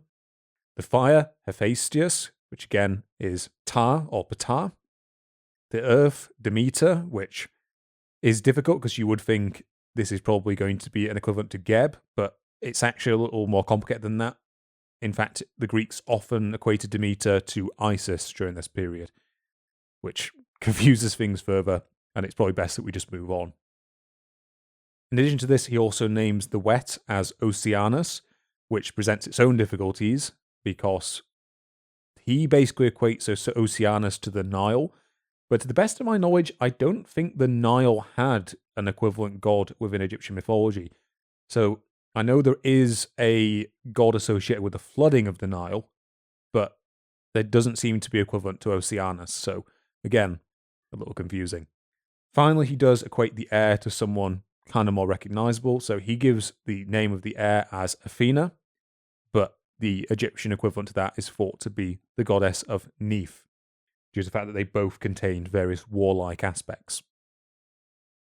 So Diodorus goes on to say that the Egyptians held that these 5 deities often visit the inhabited world, appearing in the form of sacred animals, or in the guise of men or other shapes.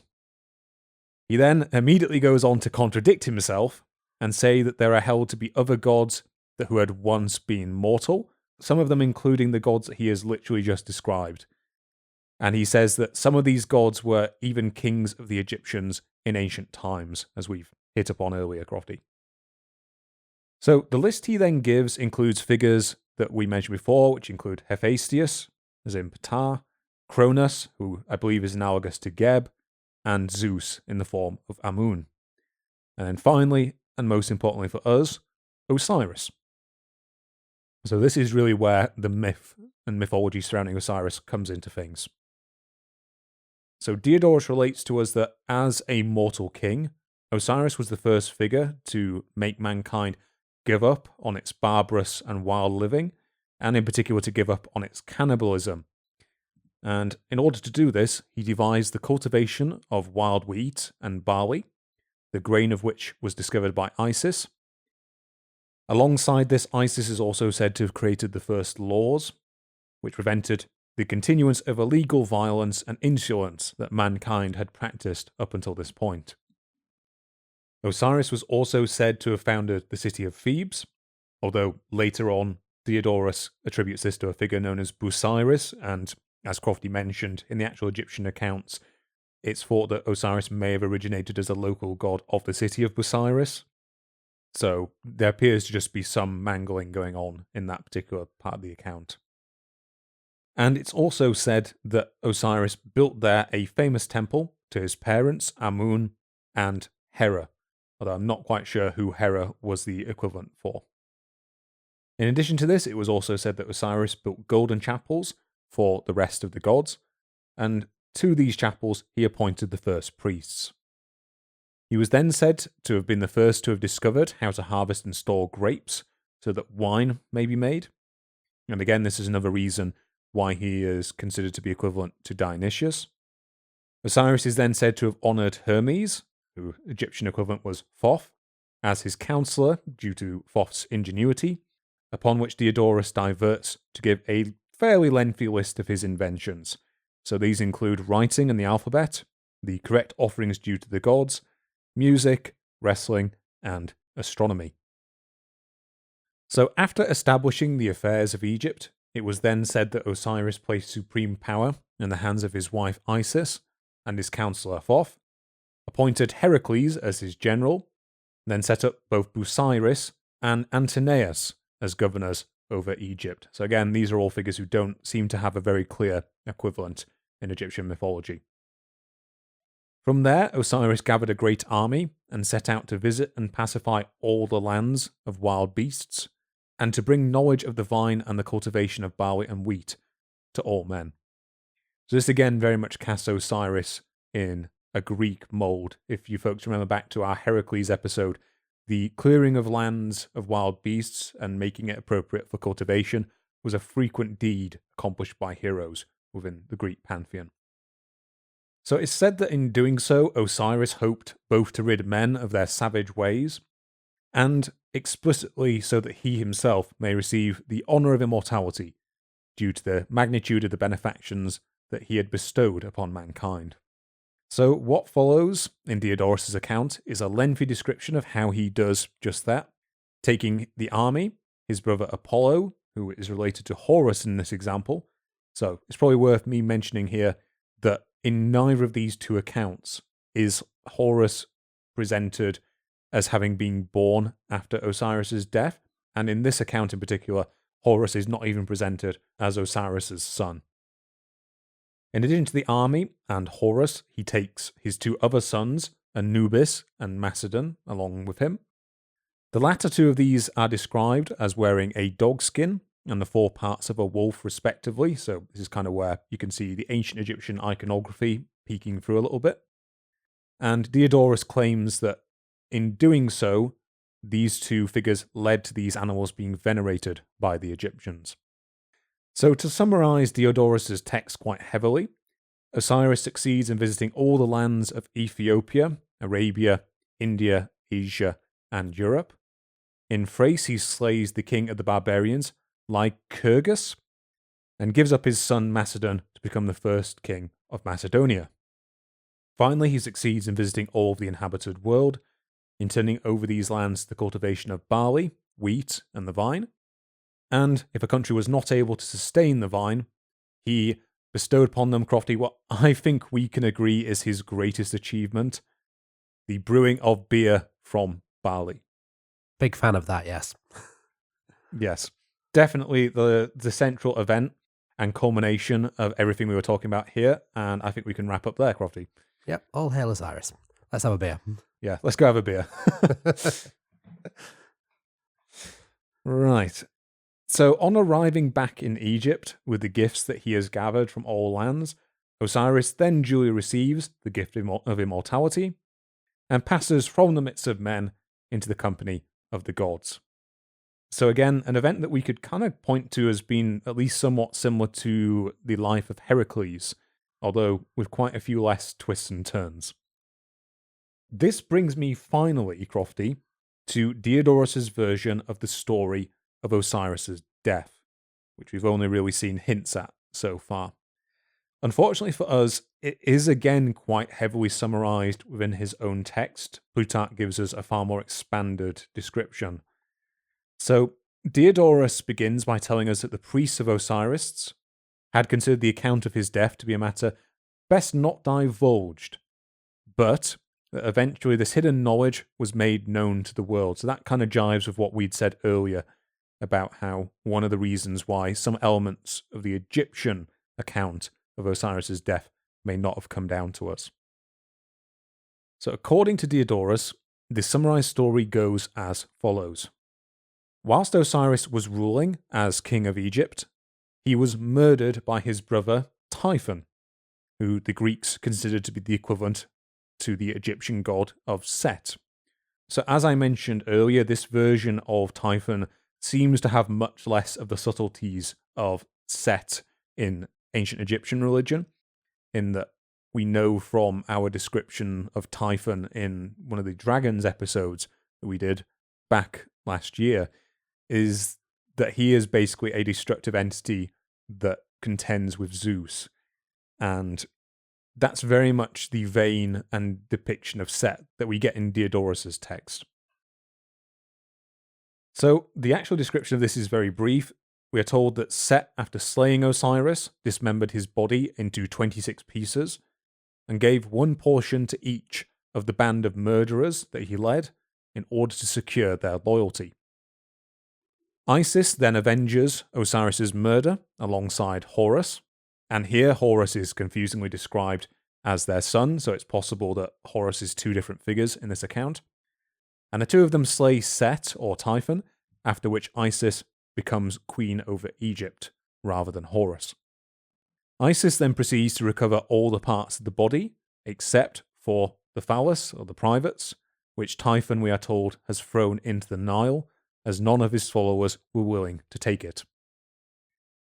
Wishing that her husband's burial place would remain secret, but still be honoured by the people of Egypt, we are told that Isis then fashioned a figure made of both wax and spices, the size of Osiris, over each of these body parts.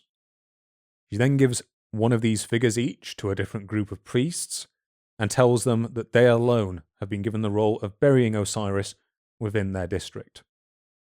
At the same time, she exhorted them to select an animal native to their district and to venerate it in life with the honours formerly rendered to Osiris, and to provide it with the same type of funeral after its death. So the result of all of this is that each one of these groups of priests and their respective temples claimed until the days of Diodorus himself that Osiris was buried within their district, and that these animals continued to be revered. So this very much to me seems to be Diodorus' explanation as to why Osiris was widely revered throughout different parts of Egypt. And then in addition to this, he also claims that the sacred bulls of Egypt that we've touched upon, which were consecrated to Osiris in later periods, which are the Apis and the Minervus bulls, which basically were considered his physical manifestations on earth and were treated carefully and ritually as a result, were also generally worshipped amongst the Egyptians due to their important role in agricultural labour. So that's largely the relevant parts of Diodorus' account towards Osiris and the Osiris myth. We do get some further elaboration on Osiris's myth and his death in the works of Plutarch. So Plutarch presents us with a few difficulties that we don't really encounter with Diodorus. So most people are probably familiar with him through his series of biographies of Roman and Greek figures known as the Parallel Lives that comprised his major work during his later life. For this particular myth, we're more interested in his essay on Isis and Osiris, which is part of his earlier major body of works that is at least attributed to him, which is the Moralia. So the major thing that we need to take into account when discussing Plutarch's version of the myth is that the point of this essay is not to relate accurate religious history, it's more philosophical in nature. So Plutarch himself was a follower of Plato. He lived during a period of Platonic thought known as Middle Platonism. I'm not really going to go into that as a philosophy because I'm an ignorant moron when it comes to philosophy, and trying to read about that particular school of philosophy left me more confused than anything else. I would, however, recommend a pretty good video on the topic by the channel Philosophy Tube, that I think is an introduction to Plato's school of thoughts. I found that very helpful. So despite the fact that Plutarch, by all accounts, was using Egyptian religion here really more as an attempt to explain an earlier Platonic work, so Plato's work Timaeus, and to express his own concepts of the world and the cosmos, modern historians do generally think that he managed to provide a decent overview and account of Egyptian religious practices, even if that wasn't his actual intention to do so. So in terms of the sources he drew upon, it's likely that he actually was drawing upon his own account here, because we do know that Plutarch, despite spending large portions of his life as a priest at the Temple of Delphi, he did in fact visit Egypt himself. That being said, where in Egypt he picked up his sources for Osiris is a little confusing, because we know for a fact that he couldn't read hieroglyphics, and he doesn't seem to have spoken the more vernacular language of Egypt of the time. So it's likely he got his account from the Greek residents of the city of Alexandria. Again, he may also have relied on some earlier works, such as those as Herodotus, Diodorus, and the author Aelian, along with the wider worship of both Isis and Serapis within the empire of his time. So that in particular is supported by the fact that inscriptions to both of those deities have been found in his hometown of, and I'm going to butcher this, Cheironia. His essay, Isis and Osiris, is addressed to his friend, the priestess Clea, who appears to have been a fairly high-ranking priestess at Delphi. The first section of it largely discusses the habits of Egyptian priests, which includes details such as explaining why they choose to shave their heads and wear linen garments. I'm going to skip past that here for the sake of brevity. It's also during the course of this initial section that he makes a couple of claims. So he repeats the claim that Set, after Osiris's death, rent his body into multiple pieces, But what's probably relevant for us is he says that not all priests believe this story, and some of them claim it to be a misrepresentation. He also repeats Diodorus' claim that some hold the name Osiris to mean many-eyed, claiming that Os in the Egyptian language means many, and Iri means eye, although many of his claims regarding the etymology of words are thought by modern historians to be incredibly dubious. It's also in this section that he makes the fairly radical claim that Isis is a Greek word rather than an Egyptian one, and it's thought to be that this is part of his attempts to kind of recast Egyptian religion to be at least somewhat, not necessarily just derivative of Greek religion, but at least arranged in a hierarchy below Greek religion. So, getting into the main body of what he says about Osiris, after warning Clea that she should not think that the traditional stories given by the Egyptians regarding the gods and their wanderings literally happened, he goes on to dispel a few different myths about what the Egyptians are said to believe, and then he recounts what really is the fullest version of the Osiris myth we have that has survived. So in his own words, Plutarch claims that he relates this account in the briefest manner possible, with the omission of everything that is, quote, merely unprofitable or superfluous. So, one thing we also need to keep in mind, these sources can be more trouble than they're worth sometimes. One of the things we have to keep into account here is that Plutarch really isn't trying to relate an unbiased account here. What he's basically attempting to do is to cleanse the account of what he considers barbarian elements. So later in the essay, he even relates to us some examples of these stories that he has chosen to omit, which include the dismembering of Horus and the previously mentioned decapitation of Isis. So he relates to us how Osiris travelled over the entire earth and civilized the peoples he found there, needing no weapon to do so, but instead through the use of his natural charm and knowledge of music. According to Plutarch, whilst Osiris was away doing this, and he'd left Isis in control of the land, Set made no attempt to overthrow the order of things due to her vigilance.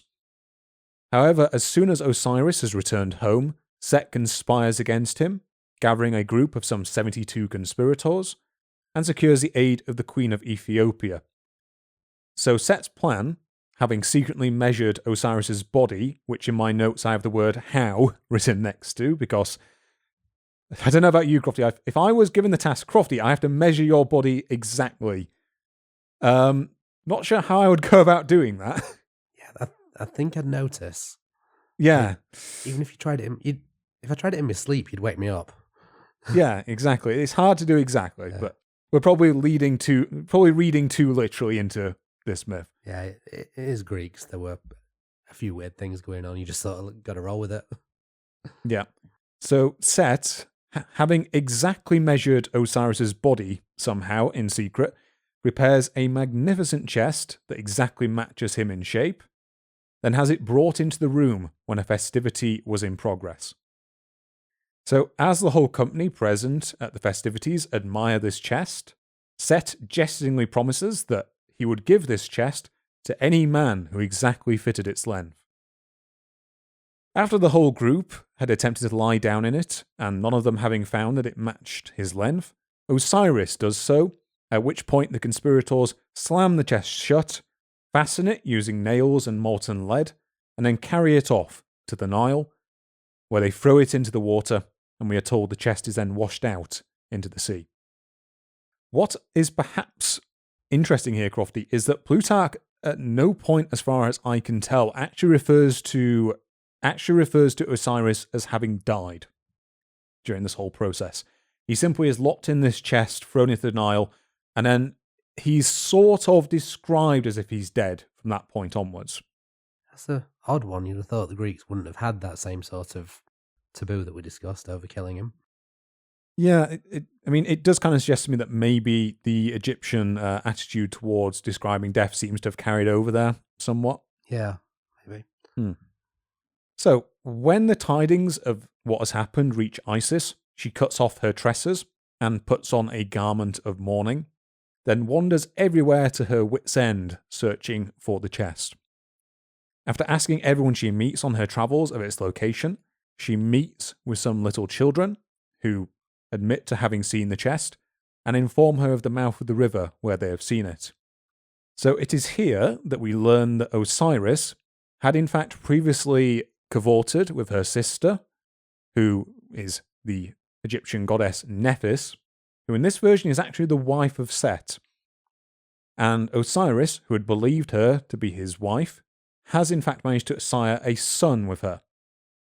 So similar to the exposure in some accounts of Heracles, Nephis is so worried that Set will discover what has happened that she immediately exposes this infant out in the Nile Delta.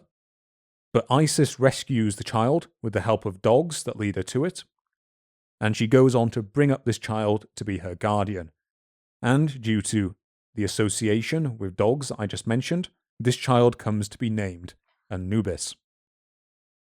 Then in a slightly confusing passage, Isis learns that the chest has been cast up from the sea near the land of Biblos, which I'm guessing means the city of Biblos in modern Lebanon, which was an ancient Phoenician city. So we are told that where the chest has come to rest, a magnificent tree grows up around it and draws the admiration of the local king, who is a man named Malsander, who cuts off the portion that contains the chest and uses it as a pillar in his house.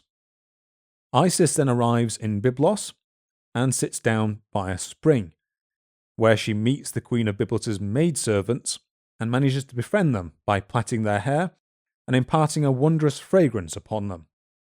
So, jealous of her maidservants, the queen longs to meet with Isis and to engage her services, and has her summoned, whereupon she quickly comes to trust her and makes Isis the nurse of her baby. So, rather than nursing the babe, Isis instead gives it her finger to suckle upon, and she takes the time to burn away the mortal portions of its body with the goal of making it immortal. So whilst this is all going on, Isis also turns herself into a swallow, and we are told she flits about the pillar containing Osiris's body, wailing in lament. So the queen, who it turns out has been watching, gives out a cry on seeing her baby consumed with fire, at which point Isis ceases her acts and reveals to the queen her true nature as a goddess. And we are told that in interrupting Isis, the queen inadvertently robs her child of immortality. That sounds familiar. Yes. Yes. Achilles. Yeah, a certain Mr. Achilles. Mm. So Isis then asks for the pillar, which the queen agrees to, and she cuts away the wood from around the chest, soaks it in perfume, and entrusts it to the people of Byblos, where we are told that it is venerated to this day. Isis then throws herself on the chest with such a wail that the younger of the king's two sons immediately drops dead on the spot. However, Isis does not suffer any ramifications for this, and she loads the chest onto a boat, takes the elder of the king's two sons with her, and puts out to sea. So, upon gaining her first moment of seclusion from all others, she opens up the chest and caresses the face of the body within. As she is doing so, however, the king's elder son comes up behind her, and Plutarch relates two possible versions of what then happens. One is that the child then also drops dead from the power of Isis's angry glare at being disturbed, or that this is a misinterpretation and the child did in fact fall overboard and drown. But both versions are fairly grim, we have to say. Isis then proceeds to find her son Horus, who we are told is reared at the site of Buto, which I think is analogous with the ancient Egyptian city of Pur-Wadjet, which again I'm butchering the pronunciation of, and she hides the chest there. Unfortunately for her, however, Set, who is out hunting by night, comes across the chest, and upon recognizing the body inside, he divides it not into the 26 pieces that were reported to us by Diodorus, but into 14 parts, and scatters them throughout the land. So Plutarch then tells us that this is the source, much like Diodorus did, of Osiris's many different tombs, as Osiris travels throughout the land searching for the parts, and holds a funeral for each part that she found. He also repeats a version of Diodorus's tale that she, in fact, gave effigies of Osiris to many different cities. But in this case, she does so in order to trick Set, as this way he is unable to find Osiris's real tomb. Another reason that Plutarch gives for this, which again is similar to Diodorus, is that by doing this, it allows her husband to receive honours from as many different cities as possible. And then eventually Isis finds all different parts of Osiris's body, except for his phallus, which had been tossed into the sea, where we are told the sea bream and the pike had fed upon it. Plutarch then tells us that it is for this reason that the ancient Egyptians avoided eating either of these fish. So, in conclusion, we hear that Osiris came to Horus from the afterlife and exercised and trained him to do battle with Seth. And as part of this, he asks Horus what he held to be the most noble of things. Horus replies that the most noble of things is to avenge his parents for the wrongs done to them, and Osiris is pleased and asks him what the most useful item is to take into battle. Horus then surprises Osiris by replying that a horse is the most useful thing to take into battle, rather than Osiris' suggestion of a lion, as a horse can be used to cut off a fleeing enemy. Upon hearing this, Osiris realizes that Horus is ready to face Set. Around the same time, many of the peoples of Egypt transferred their allegiance to Set, along with Set's concubine of Pheris, who we are told is pursued by a serpent. Horus's men slay this serpent, and then Plutarch tells us that in memory of this, people in Egypt will throw down a rope in their midst and chop it up ritually. So finally, Horus and Set do battle, and after many days, Horus prevails. Upon delivering Set to Isis in chains, however, Isis decides that Set will not be put to death, and Horus, unable to accept this, wrestles the royal diadem from her head. He then replaces it with a helmet similar to the head of a cow, which basically appears to be Plutarch's way of sanitizing the story of Horus decapitating Isis, of its perceived barbarian elements. And then the very last thing we are told in Plutarch's outlining of this is that Set was overcome in 2 more battles by Horus, and that Osiris consorted with Isis again after his death, resulting in the birth of the god Harpocrate, who, unfortunately, due to the manner of his birth, was born untimely and was forever weak in his lower limbs. So, Crofty, that was very much the Greek version of Osiris's life and the Osiris myth. I think we're safe to say it differs quite significantly from some of the elements that we get from the fragmentary accounts seen in Egyptian texts. And significantly, it kind of focuses more on Osiris's deeds in life than it does in his role in the afterlife. Yeah, I'd say so. And are you sure that bit about Osiris training Horus, are you sure that was Plutarch and not George Lucas? Because that's the only image I could get in my mind as you were saying the ghost of Osiris trained Horus. Well, Crofty, so I think ending with that particular account gives people a relatively full idea then. So from the Greek accounts there, we have a outlining of Osiris's life and mostly of his death. And then the Egyptian accounts do kind of let us then fill in his role in the afterlife. Yes, I think between the two of us, this is about as full an account as we can get from all of the historical sources. It's Yeah.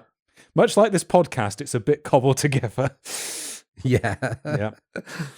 Yeah. But it's something. Yeah, I think you folks can probably tell we're both a little worse for wear, both before this podcast was mentioned, and I'm feeling a bit grim now that we've completed it. So I'm probably going to go and lie down. I think I'm have a drink. Yeah, exactly. Yeah, celebrate Osiris in the traditional manner. Yes. Mm-hmm. All right, folks, thank you for listening. Hopefully that wasn't too much of a struggle for you to get through as it was for us. And Crofty, whereabouts do we reckon we're going to be visiting next time? Well, we're going to head back to Europe. to a place that some might know as Wallachia, but it does have a more common name. I'm not sure whether we should keep a secret or not and let people guess. Let's just say that it is adjacent to a former ruler of that area who was known for his love of a certain impaling action. But, as we're probably going to learn, that sort of tradition runs a lot older than just him. All right, folks. Take care. See ya.